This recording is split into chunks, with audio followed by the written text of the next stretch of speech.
Hi everyone, welcome back to another episode of Tech Basics. In this tutorial video, we will be learning how we can log out of our Nextdoor website. To log out of your Nextdoor account, first of all, go ahead and open up a web browser. Now in the URL box, type in nextdoor.com and search.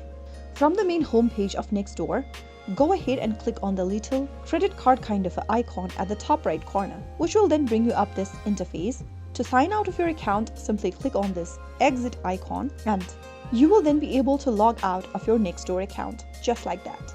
Every time you need to log in back again, you'll need to enter your email address or phone number followed by your account's password and click login. And that's how you easily log out of your Nextdoor account in just a couple of steps. If you found the video to be helpful, go ahead and give us a thumbs up. Don't forget to subscribe to our channel by hitting the subscribe button. Press the bell icon so that you'll never miss another upcoming upload from us. I will see you again in the next video. Thank you for watching.